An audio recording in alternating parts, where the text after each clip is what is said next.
आज हम माता आदिशक्ति से अपनी ममता की रक्षा की भिक्षा मांगते हैं।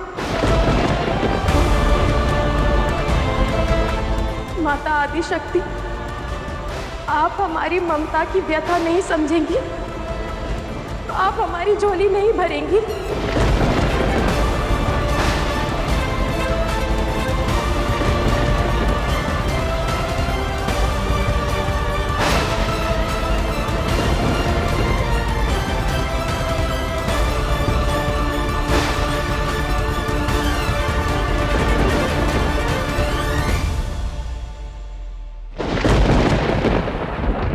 असुर कुल के सभी वीर योद्धाओं को एकत्र किया जाए और एक ऐसी सेना का निर्माण किया जाए जिससे कोई पार ना पा सके।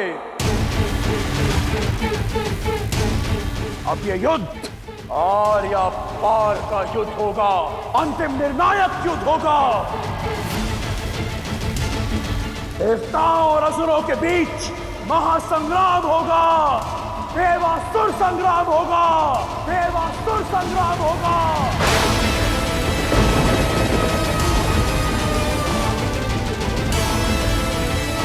प्रतिशोध का संग्राम होगा। देवताओं को परास्त करके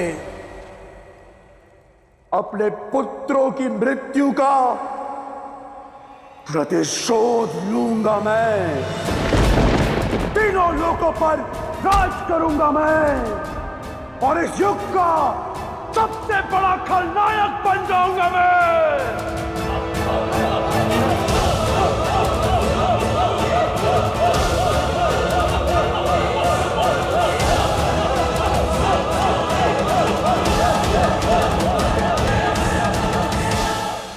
तारकासुर, भावनाओं के आवेश में आकर ये मत भूलो कि कार्तिकेय के हाथों ही तुम्हारा वध लिखा हुआ है।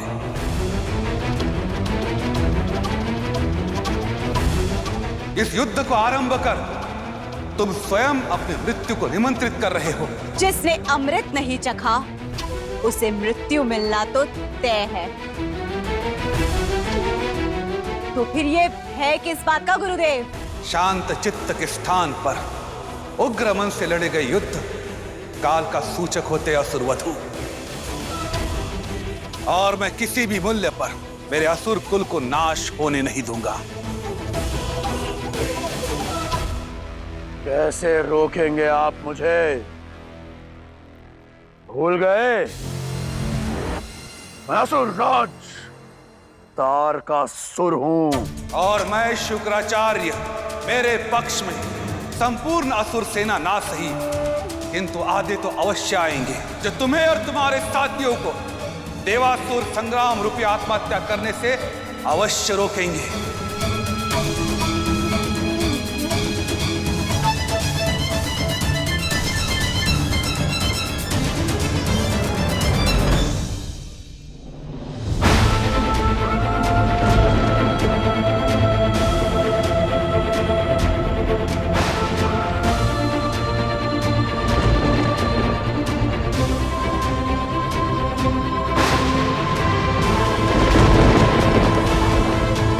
जन कल्याण का प्रश्न है देवी।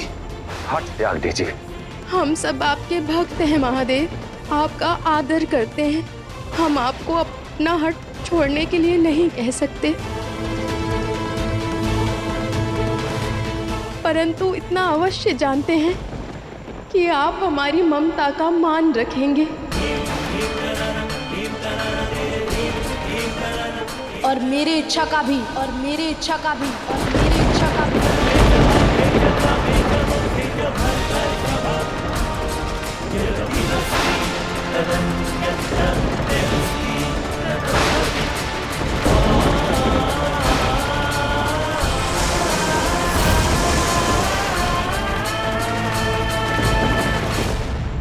लगता है मेरे आग्रह की ध्वनि आप सबके कानों तक नहीं पहुंच रही। आप सब कृतिकाएं मेरे और महादेव के धैर्य की परीक्षा ले रही हैं। मैं चाहूं अभी इसी क्षण अपने पुत्र को अपने साथ ले जा सकती हूँ और मुझे कोई नहीं रोक सकता, कोई नहीं रोक सकता, कोई नहीं रोक सकता।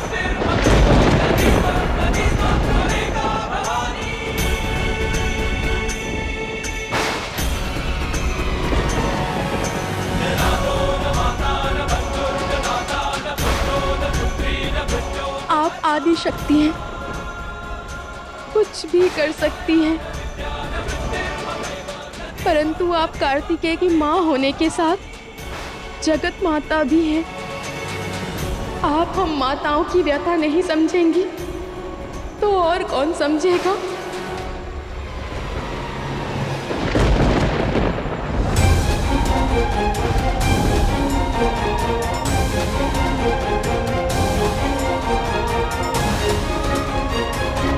नहीं देवी, आप आदि शक्ति हैं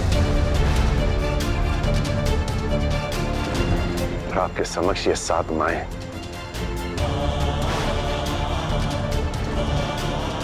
ममता को भला आपसे बढ़कर कौन जान सकता है।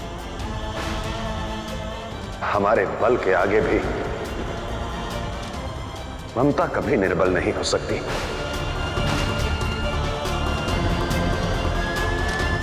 चलिए देवी, कैलाश लौट चलें।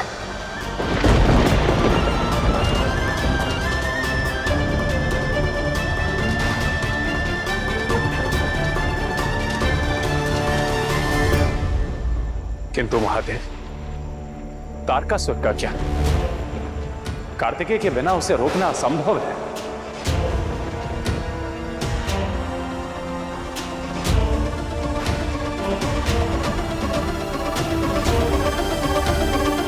चलिए देवी।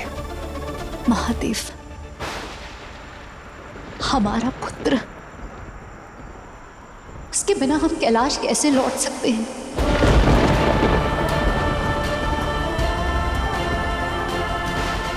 चलिए देवी।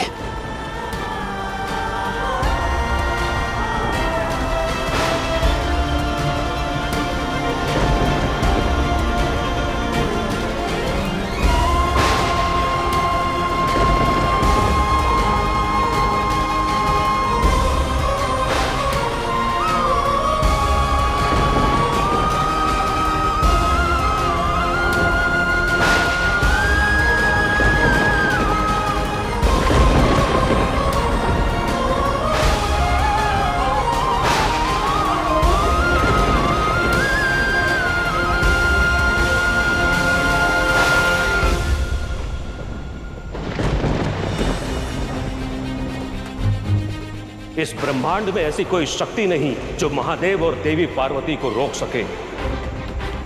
ऐसी कोई बाधा नहीं जो कार्तिकेय को कैलाश में ले जाने से आड़े आ सके। किंतु फिर भी उन्होंने अपने प्रेम का गला घोटकर आप सभी की ममता का सम्मान किया, कार्तिकेय की इच्छा का मान रखा। अब बारी आप सभी की है अपने मातृत्व का आदर करने की। उद्देश्य के पथ पर चलने का अवसर जीवन किसी किसी को ही देता है और यही निर्णय हमारी पहचान बन जाता है। और कार्तिकेय, ये सीख तुम्हारे लिए भी है। किस ओर चलना है ये निर्णय व्यक्ति को स्वयं लेना होता है। आशा करता हूं कि तुम पुनः विचार कर उद्देश्य की मांग को पूर्ण करोगे।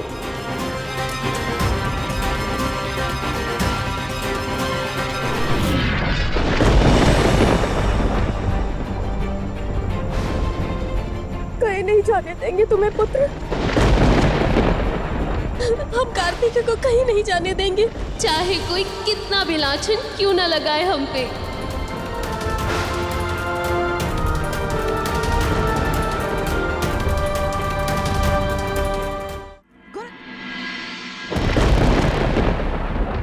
गुरुदेव,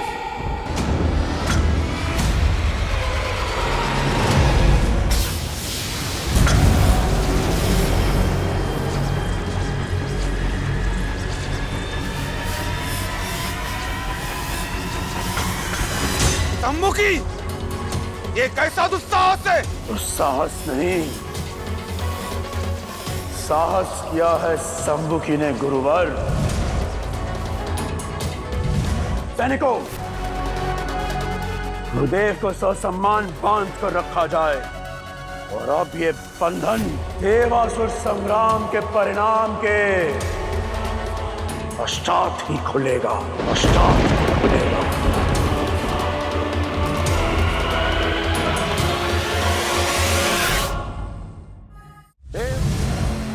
देवासुर संग्राम की तैयारी आरंभ करो। देवासुर संग्राम की तैयारी आरंभ करो। पृथ्वी से लेकर पाताल तक, वैकुंठ से लेकर कैलाश तक अब केवल असुरों का ही राज होगा। तारकासुर का राज होगा। असुर राज तारकासुर की, असुर राज तारकासुर की, असुर राज तारकासुर की, असुर राज तारकासुर की, असुर राज तारकासुर की।